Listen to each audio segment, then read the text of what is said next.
É isso, chegamos. Nesse momento são 3 da tarde, está no ar mais um programa Subtexto.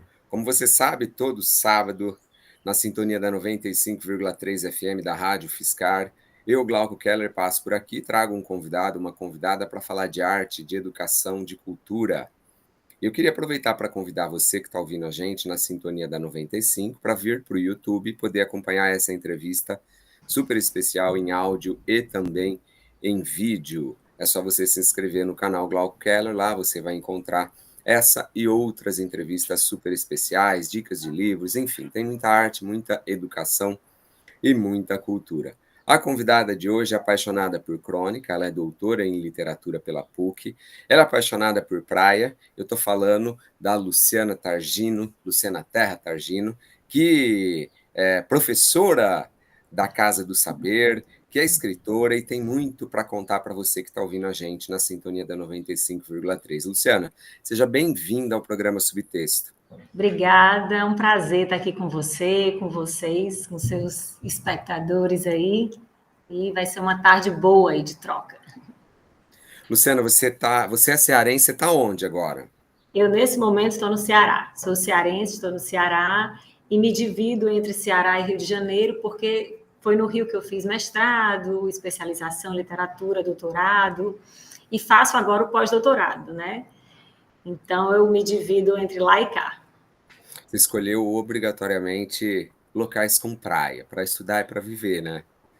Exatamente. Eu acho que, assim, nasci aqui em Fortaleza, mas eu fui escolhida pelo Rio de Janeiro. Realmente, eu me encantei na primeira vez que... A minha mãe é do Rio, minha família é do Rio, né? Mas quando eu fui fazer mestrado no Rio de Janeiro, eu, na verdade, queria ter passado em São Paulo, aí eu acho que a mãozinha, assim, do além disse, não, você vai passar no Rio de Janeiro, você precisa entender o que é aquilo. E aí eu acabei passando na PUC do Rio, e me apaixonei completamente pela cidade. Por essa questão também que você falou aí no início do programa de cultura, né? Lá a cultura, você respira isso, está muito à mão, né? Livrarias de rua, cinema de rua, você tem pessoas transitando o tempo inteiro, né? Então, para a gente que é cronista, né, ver esse movimento de gente na rua o tempo inteiro é fonte de informação toda hora, né? Então, acho que eu me identifico com o Rio com essa vivacidade da cidade mesmo. Luciana, e quando que a literatura te tocou, assim? Em que momento da sua vida, que idade você tinha, que você percebeu que, de alguma maneira, a literatura estaria ligada à sua vida para sempre? Olha que engraçada essa pergunta, né? Quando eu tinha 17 anos, eu conversando com a minha mãe disse: mãe, eu não tenho paciência para leitura, mas eu acho tão feio uma pessoa que não sabe ler. E aí ela disse assim: minha filha, lê isso aqui? Nunca me esqueço, estava deitada na cama e ela me deu um livro da Zélia Gattai. E depois eu vou fazer o link, né? Porque hoje eu sou doutora na obra da Zélia Gattai. E eu me apaixonei por aquela literatura dela, li tudo que me chegou à mão, falei, meu Deus, as pessoas não conhecem essa história, né? Porque a Zélia é uma subversiva de pai, de mãe, de uma vida inteira, né? E aí isso passou, eu acabei seguindo minha vida na área de propaganda, marketing, e aí, em determinado momento, eu comecei a escrever, como você bem falou, a gente falou no privado, quase como que uma catarse, né? Assim, eu comecei primeiro pela escrita. E aí, nessa época, eu comecei a ler muitos cronistas, comecei com Marta Medeiros, que ela tem uma literatura tão fácil de ler, né? Uma leitura fácil, e dá uns empurrãozinhos, assim, uns empurrãozinhos na gente, né? E aí, isso daí já foi com 35 anos, hoje eu tenho 43. Então, eu descobri, falei, bom, então eu vou seguir essa área de literatura, né? Gosto muito tal, e saí do marketing, né? Pude ter esse privilégio de trocar de área e fui atrás de uma outra paixão que era o Rio de Janeiro. Então, eu fui fazer letras na PUC do Rio. Aí, ao chegar lá nas letras, eu comecei a estudar, né, português, desinência, modo temporal, desinência verbal. Aí a professora viu meus olhos assim cheios de lágrimas. Ela disse: você não tem que estar aqui. Você já tem um mestrado, vá fazer um doutorado, uma outra coisa na área de literatura. E aí eu fui fazer um curso de especialização chamado Literatura, Cultura e Pensamento Contemporâneo na PUC, que foi um divisor de águas na minha vida, porque aí é a literatura como existência, como política, como literatura em si, vários gêneros e tudo. E aí eu fui totalmente fisgada. Mas eu comecei primeiro escrevendo a partir dos 35 anos, e aí entrou na minha vida, como você disse, de vez, né? Realmente, eu costumo dizer que quando você começa a ler, não é que você vai ser mais feliz, né? Porque você tem acesso ao universo do outro, e o universo do outro às vezes é muito dolorido, né? Às vezes é muito sofrido, né? Você pega Carolina Maria de Jesus, aquele quarto de despejo, né, morro? Mas é um caminho, é o único caminho possível depois que você começa, né? Você ter o conhecimento de um mundo que existe e que você não nem sabia, né? O Antônio Cândido ele fala isso, é o meio mais acessível que você tem de chegar ao outro, é através da literatura. Então, acho que a literatura, para mim, ela é isso, ela é uma ponte entre o meu mundo, que é um mundo de privilégio, digamos assim, e um outro mundo, né, que eu preciso conhecer. Esse é o programa Subtexto, eu sou o Glauco Keller e aqui na sintonia da 95,3, todo sábado, eu recebo um convidado, uma convidada para falar de arte, de educação, de cultura. Hoje eu recebo a professora doutora Luciana Terra Targino, escritora, cronista, que vem falar um pouquinho da sua experiência dentro da literatura, do seu fazer artístico e também, claro, daqui a pouco ela vai falar bastante de crônica. Convido você para acompanhar a gente também no YouTube, é só você se inscrever no canal Glauco Keller e lá você vai encontrar essa e outras entrevistas super especiais. O Luciano, é curioso como de fato a literatura é algo que, de todas as artes, eu sempre falo, é a mais barata, né? Ela está acessível para a gente, né? E como ao mesmo tempo, né, ela não está, porque tantas pessoas não têm acesso a ela de maneira, como Antônio Cândido fala, né, de assim, deveria ser assim algo que estivesse de fato ligado aos direitos humanos, né? E Isso. qual que é a sua segunda arte? A primeira, obviamente, é a literatura. É o cinema, é a pintura, é a música. Olha, a música.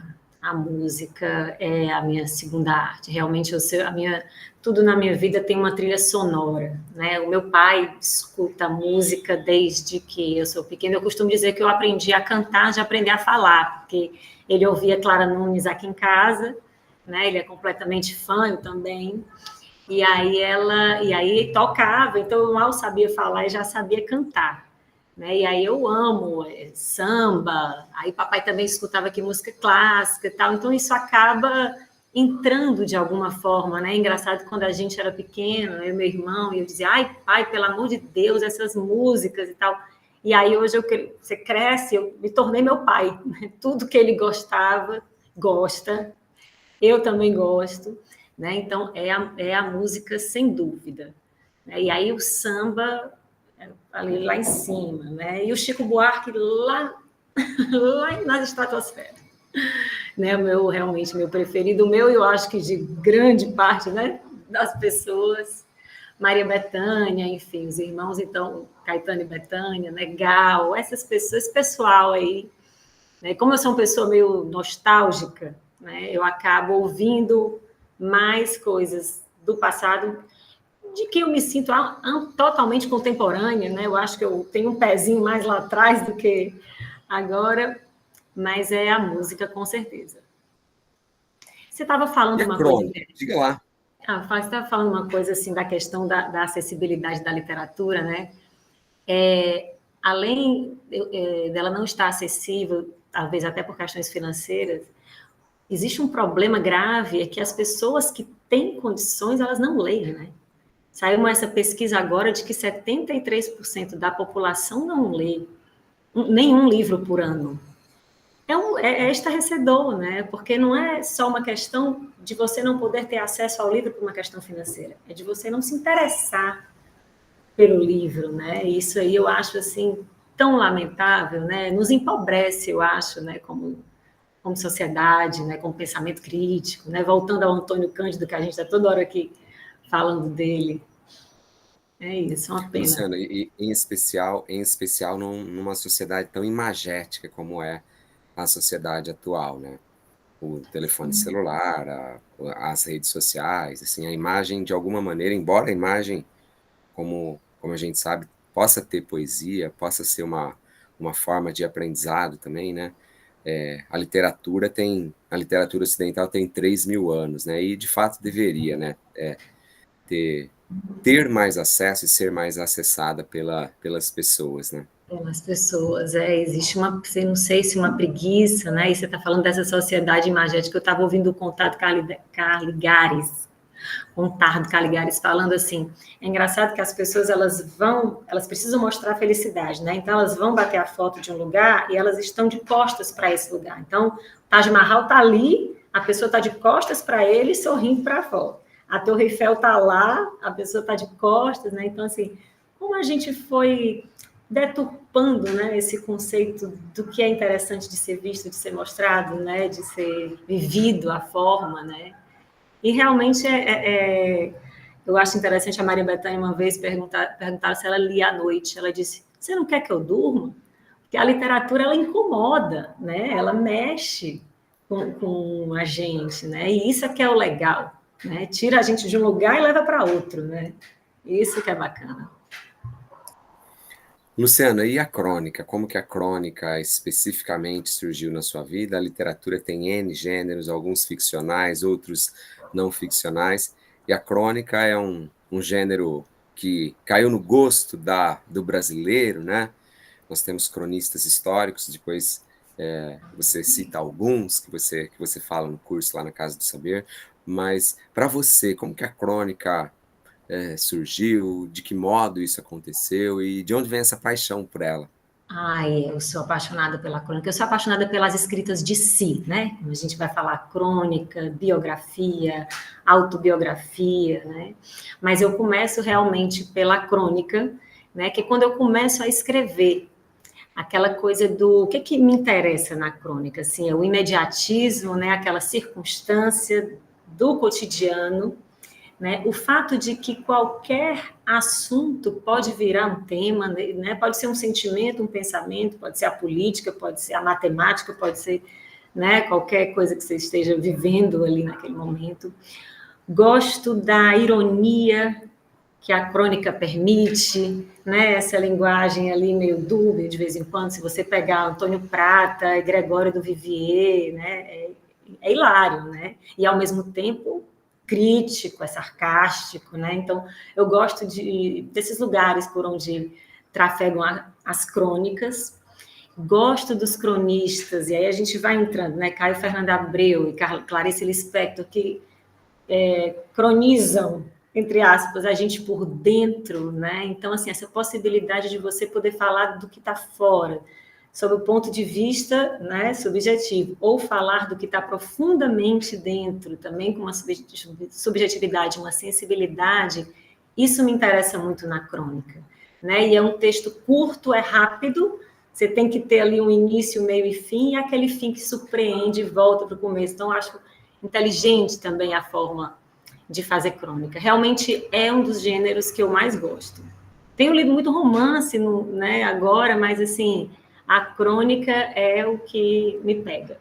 A crônica e as biografias e a autobiografia. Acho que eu sou meio fofoqueira, eu acho, né? Porque eu quero saber da vida que as pessoas pensam, que as pessoas fizeram.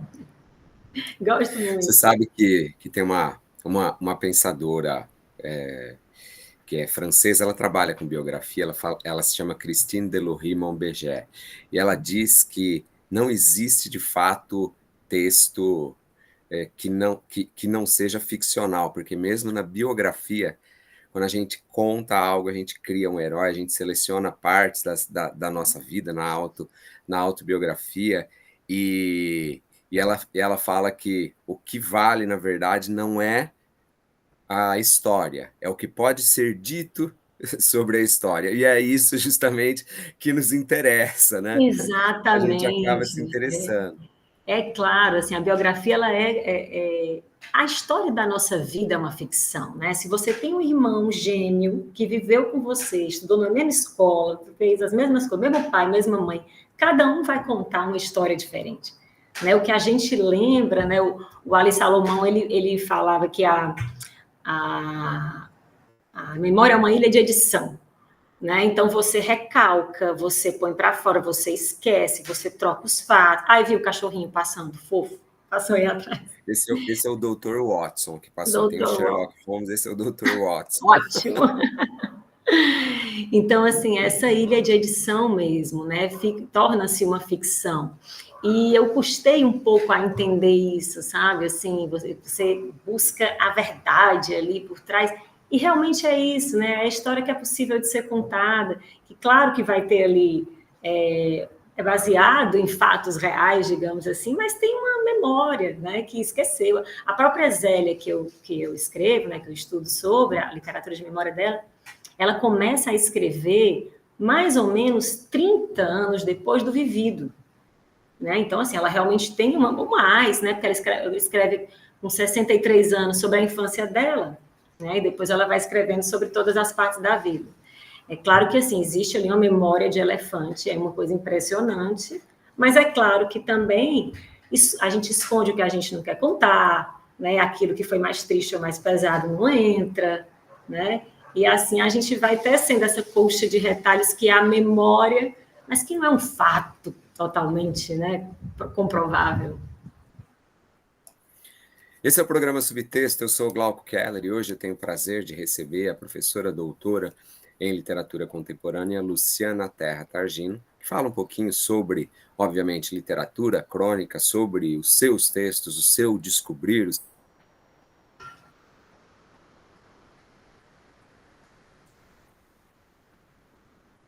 aqui para o YouTube acompanhar essa entrevista em áudio e também em vídeo. É só você se inscrever no canal Glauco Keller e você pode acompanhar essa entrevista super especial com a professora Luciana.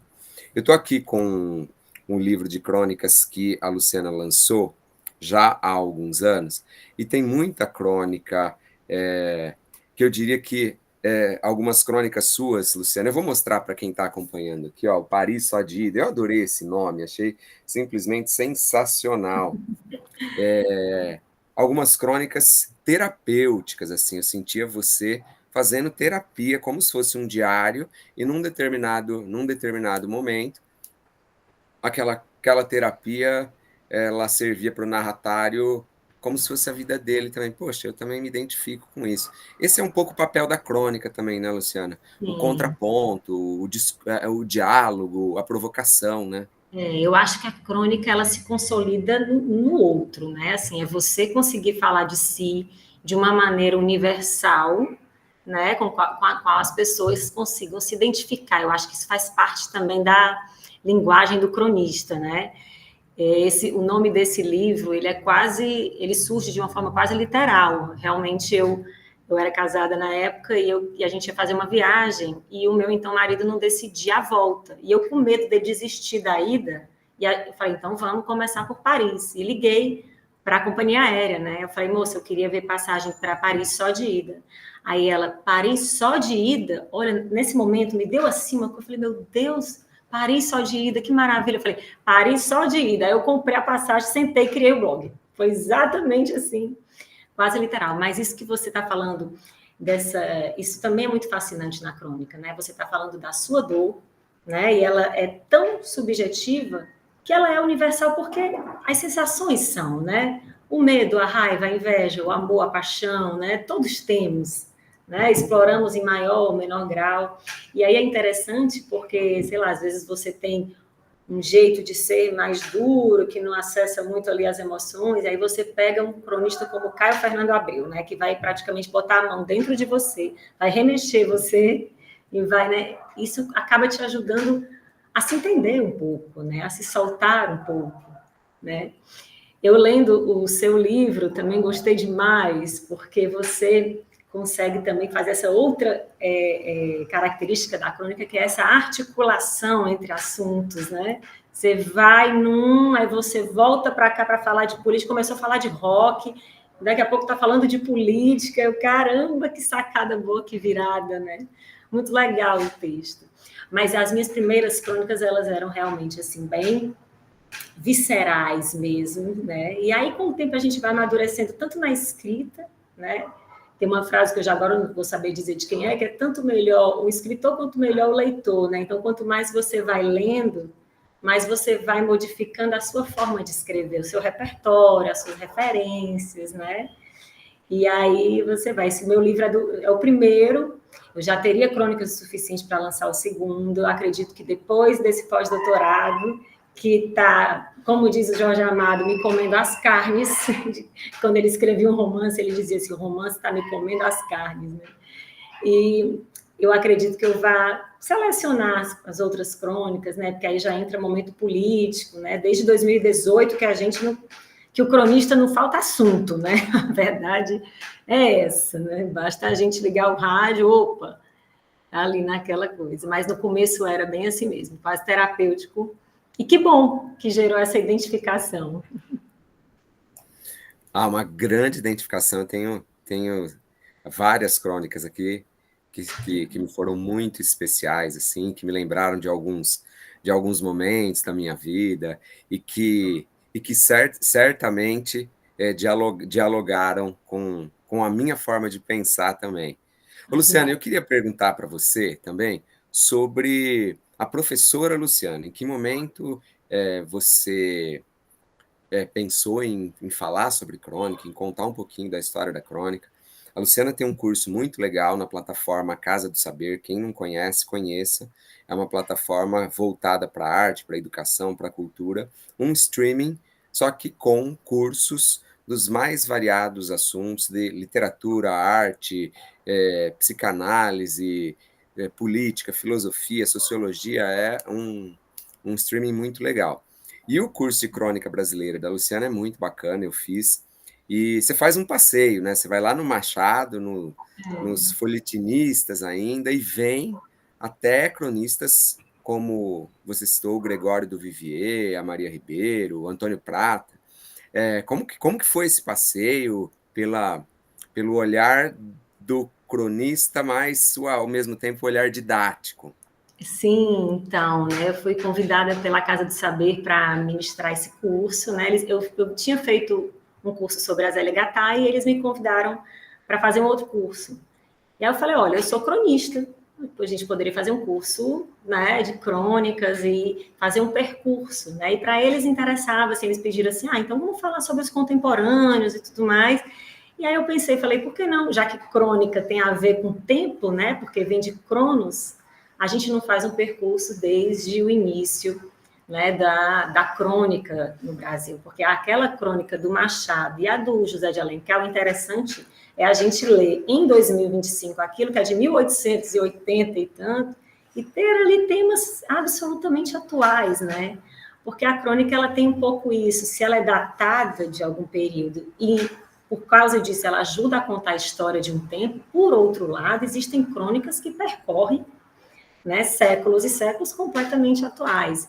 Então, eu fui pensando, assim, fazendo essa curadoria, eu disse, tem a ver com os queridos, né, eu quis, por exemplo, trazer no início Raquel de Queiroz, né, que eu adoro a Raquel também como cronista, fui pegar os primeiros lá de trás, né, trouxe das aulas de crônica que eu fiz na PUC e tal, e aí justamente essa coisinha do correr da pena, junção do útil ao fútil, né, que vem do Machado, que vem do próprio José de Alencar. Eu falei, não, vou trazê-los, e aí depois a gente vai avançando com o tempo.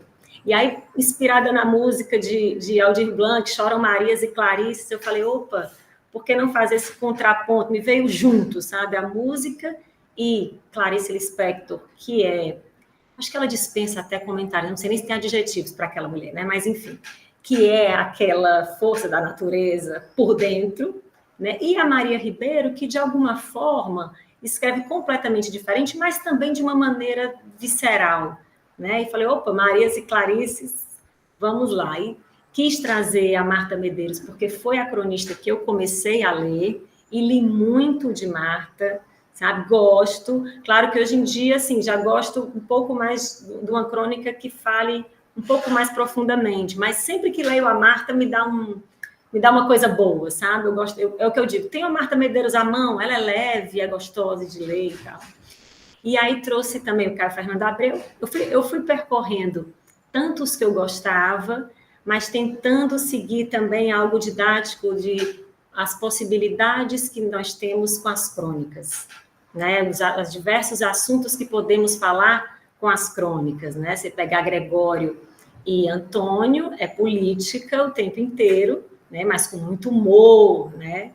Você vai pegar o Caio, você vai ter críticas, né, principalmente quando ele começa a falar aquelas cartas para além dos muros, quando ele descobre a doença, né, a AIDS, então ele está falando de uma dor enorme, né?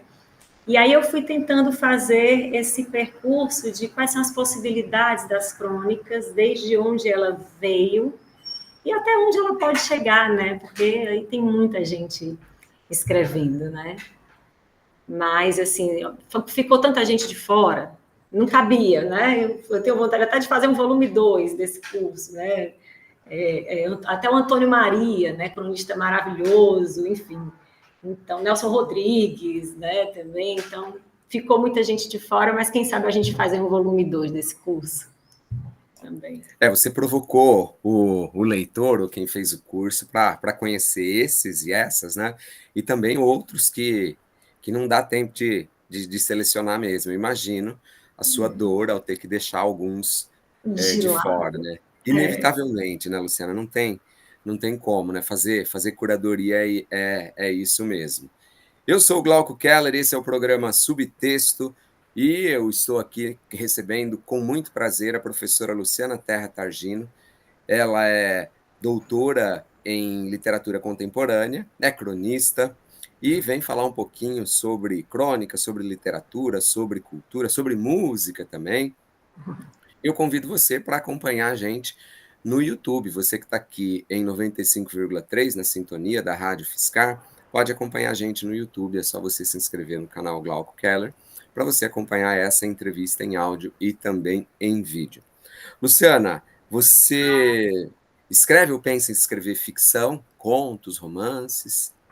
Olha, eu até tenho um livro colaborativo de contos que eu gostei muito de escrever, sabe? Eu fui convidada aqui por um coletivo de mulheres aqui de Fortaleza para escrever esse livro chamado Quando a Maré Encher. E aí era para escrever sobre a cidade, né? E eu adorei essa possibilidade de criar uma personagem que tinha muito a ver, aí eu acho que a cronista entrou totalmente. Essa personagem tinha muito a ver com uma forma que eu via a minha cidade, que eu vejo a minha cidade, né? E a inspiração também surge a partir da cronista, né? A minha cidade ela tem muitos buracos nas ruas, né? Então eu vou falando desses buracos como se fossem corações que batem, né? Isso por quê? Porque eu estava andando de bicicleta e não parava de ter buraco, Eu falei, gente, esse asfalto que palpita e que quando a gente entra dentro do carro com ar-condicionado, a gente não sabe nem mais o que é está acontecendo. Então, assim, a cronista estava ali naqueles contos, mas eu gostei muito de ficcionalizar ainda mais essa experiência da escrita, né? E é um texto de um fôlego um pouco maior, né? O conto, né, ele já vai ali, ele é maior do que uma crônica, a crônica realmente é um fôlego curto, né? Ficção eu nunca pensei, mas olha, desde que eu mudei eu trabalhava com marketing, né? Trabalhei 13 anos na área e tudo mais, era empresária, e mudei de área para a literatura, eu digo que nada é impossível, vai que um dia isso acontece, né?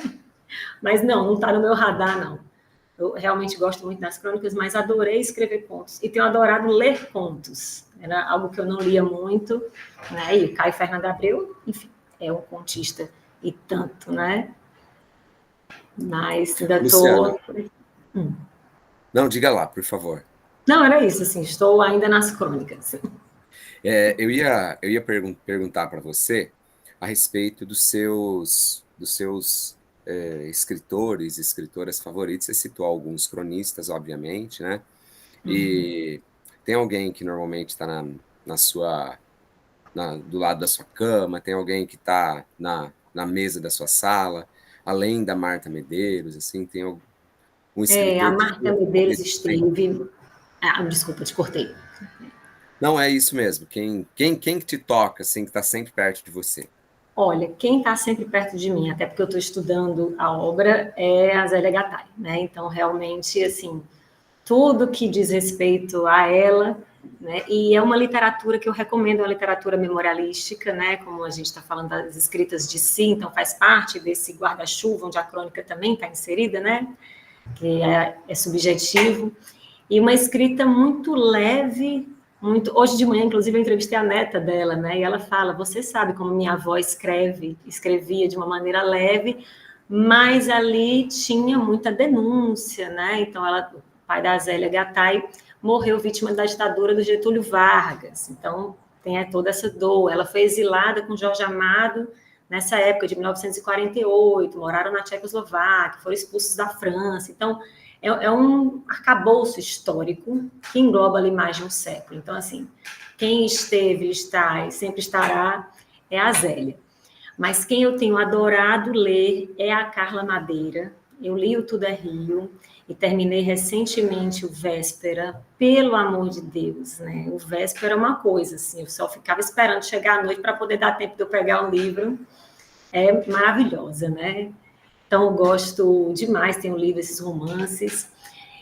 Como os cronistas, eles ficam ali. Eu pego Caio de vez em quando, sabe? Eu pego a Raquel de Queiroz de vez em quando, o próprio Antônio Maria, e eu sou dessas assim, eu começo a ler, eu vou lendo vários livros ao mesmo tempo. Quando eu vejo, tem uns 4 ali começados, e aí de gêneros diferentes, e vou pegando ali, dependendo do cansaço ou não, né? Porque eu concordo plenamente com Maria Bethânia, ler não é para relaxar, ler, para mim, não é para dar sono, eu fico totalmente envolvida com aquilo dali que está acontecendo. Então, eu estou com esses e essas à mão. E aí estou com, agora, lendo, por conta da Zélia, li a biografia do Jorge Amado, e li a autobiografia do Jorge Amado, a biografia escrita pela Josélia Leal, maravilhosa, e li o Navegação de Cabotagem dele, que é um livro autobiográfico do Jorge, né? Porque ali também tem muito de Zélia, né? E aí a minha ideia era pular tudo que não dissesse respeito a Zélia Gattai para ganhar tempo. Li tudo. Falei, eu não vou pular nada disso, vamos nessa, vamos... Porque você tem que ter prazer no que você está fazendo, né? E realmente são vidas muito ricas, né? Cheias de amigos. Imagina, Pablo Neruda, Pablo Picasso, todas essas pessoas transitavam ali naquelas vidas daquele político comunista, que era o Jorge Amado também, né? Além do grande escritor. Então, é assim, eu estou... De vez em quando eu me autorizo, né, nesse momento de pós-doutorado, a comprar um romance. Aí eu compro pequenininho, ou um livro de crônicas pequenininho, porque eu não posso... e estou lendo Rubem Braga agora também, crônicas maravilhosas, meu namorado me emprestou, então ele está ali do ladinho de cabeceira, quando dá eu pego também, estou adorando. Como que é a sua rotina, Luciana? Você escreve de manhã, você escreve à tarde? De manhã, eu gosto, eu produzo, eu sou da manhã, eu acordo com muita disposição, aí acordo, academia, e aí, olha só, a minha comparação que eu vou fazer foi meu pai é um leitor voraz, né? E aí ele leu recentemente a biografia do Fernando Pessoa, e ele disse, minha filha, o Fernando Pessoa é igual a você? Opa! Coisa boa, em que sentido? Ele disse, só escrevia em cafeterias. Então, eu tenho um problema com o silêncio me desconcentra. Então, eu preciso estar em lugares barulhentos, movimentados, para que eu produza. Então, a minha tese inteira eu escrevi em cafeterias. Aí eu seleciono alguma, eu tenho uma aqui, 2 no Rio, né, que todo mundo já me conhece, aí eu fico 5, 6 horas, como alguma coisa, obviamente, não fico só ocupando lugar, né? E aí, lá eu chego de manhã, começo a escrever por volta de 9, 9h30, e aí eu vou até a hora que a vista aguentar. 2, 3, 4 da tarde, né? Tem vezes que eu fico assim, aí quando eu vou embora, às vezes mais cedo, aí os garçons falam assim, mas já vai. Ou então, quando eu estou demorando muito, né? Eu falei, meu povo, acabou o expediente, estou indo embora. Então, a minha rotina é essa, eu gosto de estar na rua. Eu gosto da rua, né? A gente que é cronista, a gente gosta da rua, né? Aí, às vezes, eu estou aqui trabalhando no meu pós-doutorado, então no doutorado, aí uma conversa aqui de canto de ouvido, já puxa o assunto, já para, já escreve a crônica aqui, tal, deixa quieto, volta para o trabalho, né? Eu gosto dessa multi-escrita, sabe? Assim, vem um poema na cabeça, baseado numa cena, né? Eu acho que é isso, assim, essa alma de cronista é a alma da rua, né? Você tem caderninho de anotação para não esquecer Tenho, determinado pensamento, ideia que você teve? tenho, anda na bolsa, o caderninho. Eu prefiro até caderno do que celular, mas às vezes o celular tá mais à mão, porque uma coisa eu aprendi, né? E isso você aprende, às vezes, errando. Ah, não lembrei agora disso. Amanhã, assim que eu acordar, vou anotar. Você vai esquecer. Você tem que se levantar. Às vezes eu estou quase dormindo, aí vem aquilo, aí eu me levanto, anoto para depois, porque senão você vai esquecer. É impressionante isso, né? Algo que você tem certeza que não vai perder. Então, eu tenho o caderninho. Eu digo que eu só saio de casa armada, um caderno e caneta na mão. Eu não tenho. Você sabe que é curioso, Luciana, você falar que você escreve de manhã, né? Porque existe uma mística em torno da figura do escritor, da escritora, que é aquela coisa da madrugada, né? Da boemia. E grande parte dos escritores, na verdade, até escrevia de madrugada, mas porque acordava muito cedo. Então, 5 da manhã estavam escrevendo lá, mas foram dormir cedo. E só que essa mística, de fato, talvez pela Belle Époque francesa, por aquele ambiente final do século XIX até o começo do século XX, né?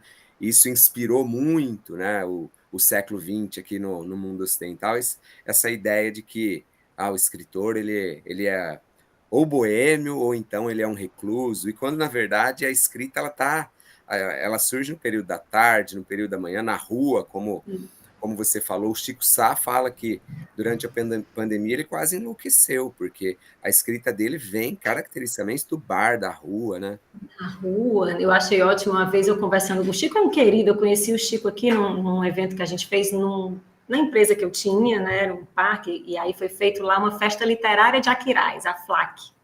E aí o Chico Sá veio e tal, e acabou que a gente se conheceu.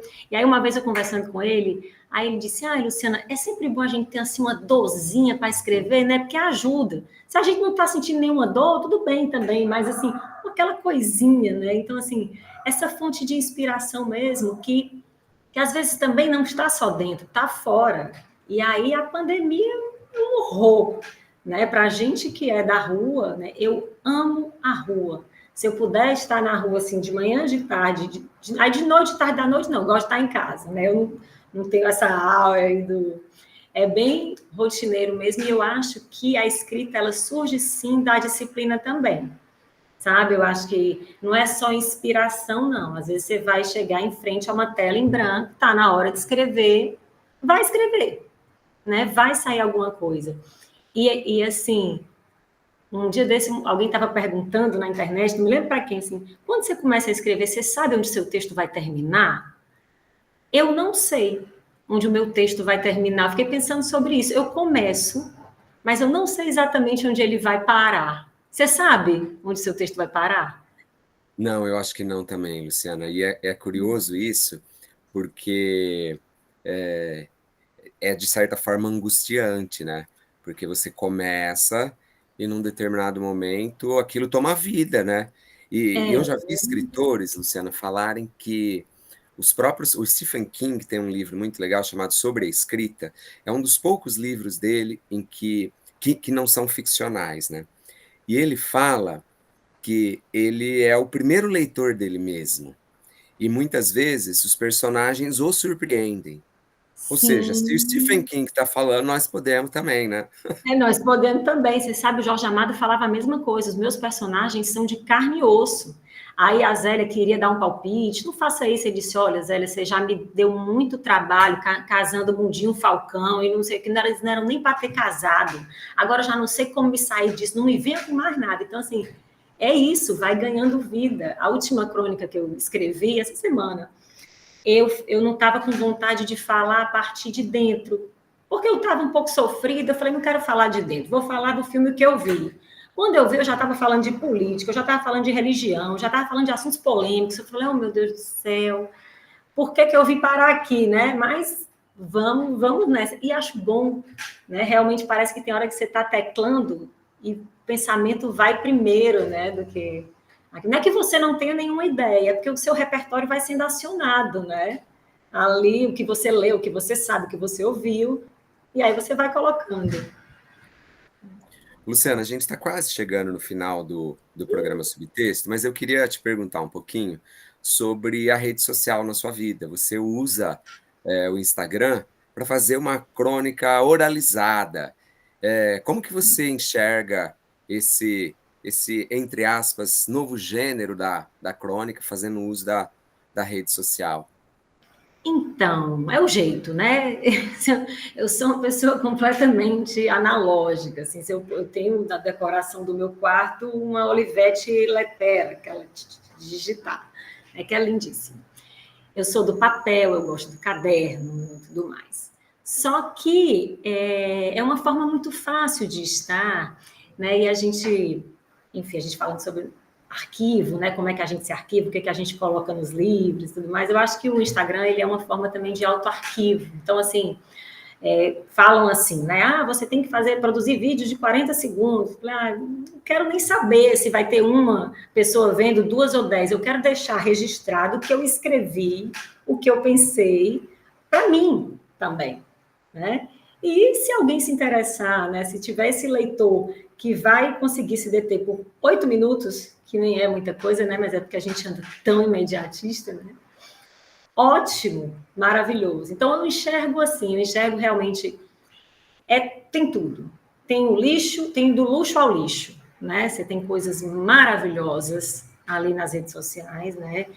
E você vai ter, então assim, gente que você segue, que realmente te acrescenta alguma coisa. Eu estou seguindo agora uma pessoa que eu adoro, chama Jacira Doce. Ela é de Brasília.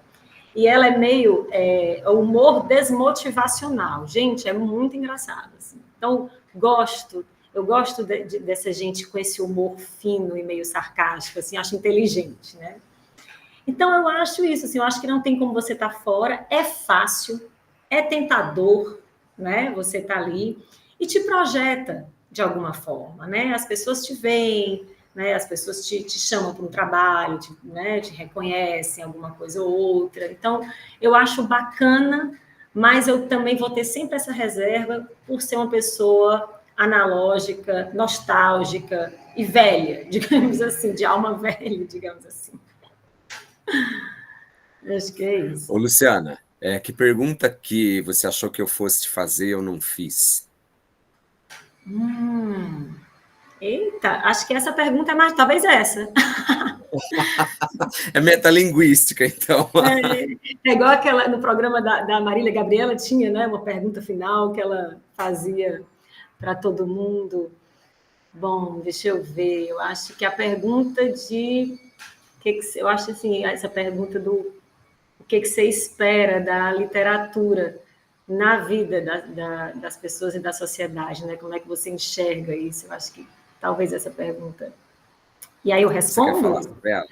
Responde, vamos lá. Eu acho, assim, quanto mais eu leio, né, o que eu falei no início, né, eu acho que a literatura, ela não o caminho do conhecimento, do saber, né, eu leio, gosto muito de ler o Ailton Krenak, que é um indígena, que escreve com uma lucidez incrível, e tem uma coisa que ele fala, assim, a forma do homem branco estar na Terra é uma forma muito errada, porque ele não se enxerga como parte, ele se enxerga como dono. Então, ele destrói, né, ele vai...